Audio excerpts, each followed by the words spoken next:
Grand Final. Collingwood kicking 6-4 to 1-3. In the second term, they lead by 34 points, 8-9-57 to Essendon, 3-5-23. 20 years ago, Peter McKenna, Collingwood led by 44 points. They lost that one, but they're in a great position here. They are in a great position, Bruce. Terrific quarter of football by the Magpies, but Essendon, I think, Ross, are very, very top-heavy, and I don't know what Kevin Sheedy's going to do. He's not got a lot of options with Anderson off the ground now, and you see Kevin Sheedy in there be really trying to get something out of his players, but they've not got a lot of options left at all, Bruce.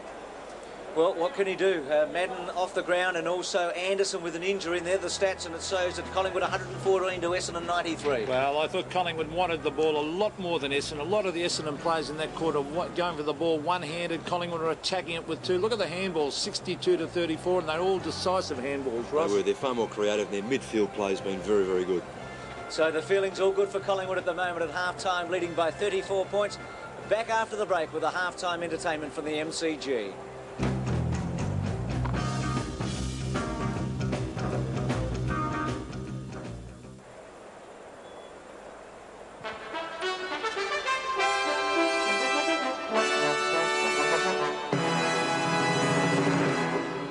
Ladies and gentlemen, we pay tribute to the history of Australian rules football in this inaugural year of the AFL.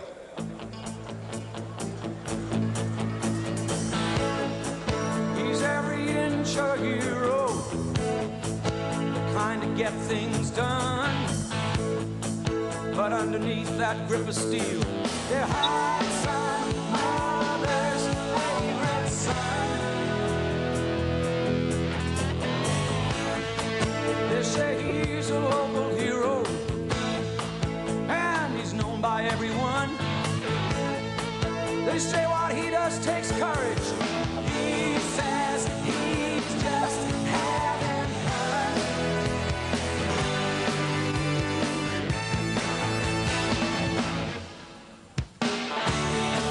All the world needs heroes, one for all and all for one. We stand with pride beside Australia's favorite sons. He's tough and he's a fighter. He's tough, he's a fighter. Got him on the run. Yeah, he's got him on the run. He's this country's pride and joy. When it's all been said and done.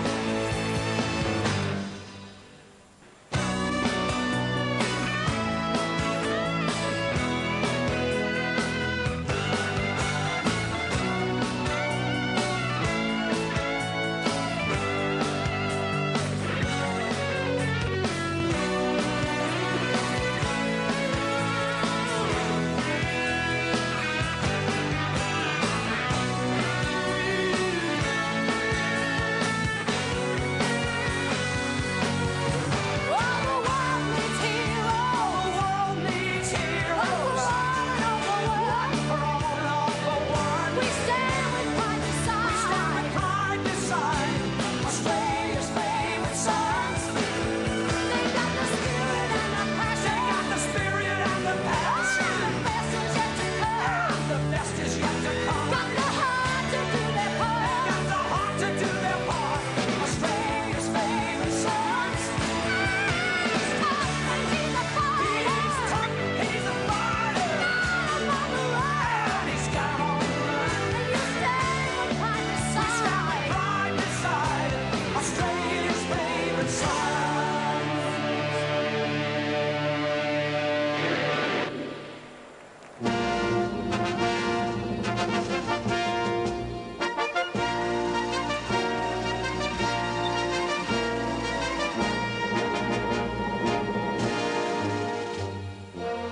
The year is 1915. Australia is at war, yet a great sporting tradition is unfolding.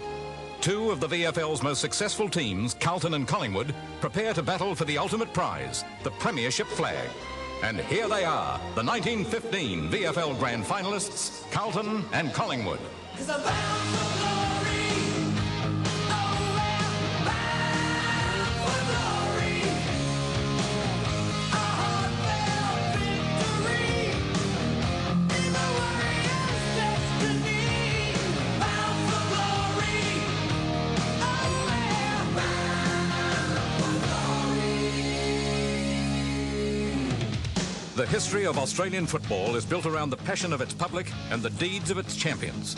Those great players from all eras who fired the imaginations of their generation. Some of the all-time heroes are with us today. From the 80s, holder of the most games ever played record, Hawthorn's Michael Tuck. Twice a Brownlow medalist, North Melbourne's Keith Gregg. The modern spirit of the Melbourne Football Club, Robbie Flower. With North Melbourne 444 goals and a Brownlow medal, Malcolm Blight. From the 70s, 403 games with Richmond, winner of the 1980 Norm Smith medal, Kevin Bartlett. 4 times the league's leading goal kicker, equal scorer of the most goals in a season, Hawthorn's Peter Hudson.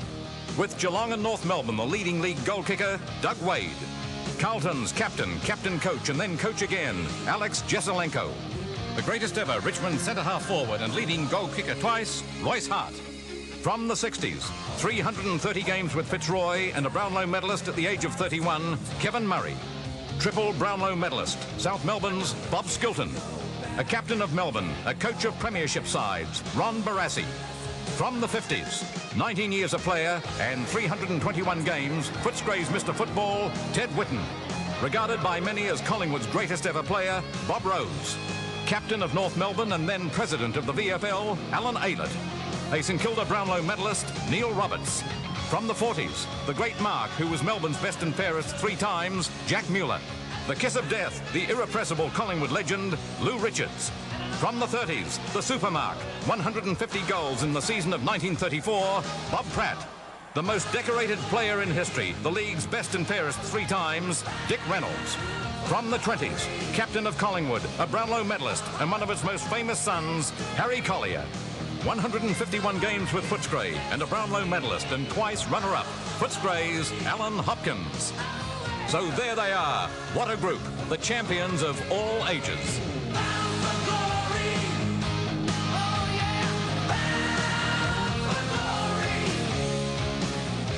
With only moments remaining in the 1915 VFL Grand Final, the score is Carlton 11-12-78 to Collingwood 6-9-45. A 5-goal burst late in the final quarter has ensured victory for the Blues.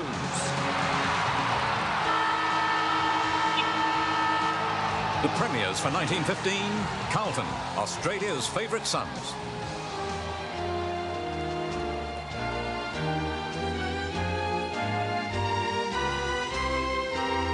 Ladies and gentlemen, no nation of the world was ever blessed with finer sons than the Anzacs. In the 75th anniversary year of their courage and sacrifice at Gallipoli and elsewhere, let's give an Anzac welcome to our returned Gallipoli veterans.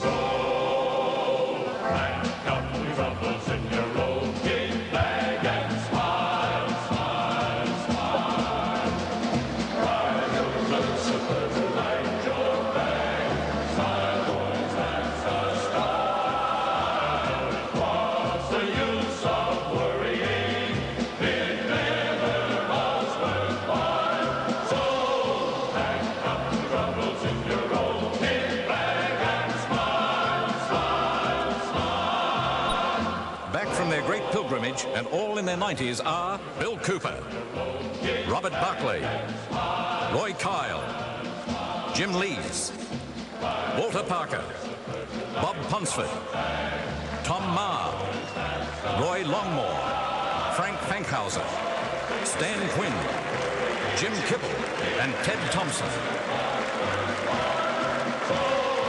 As the official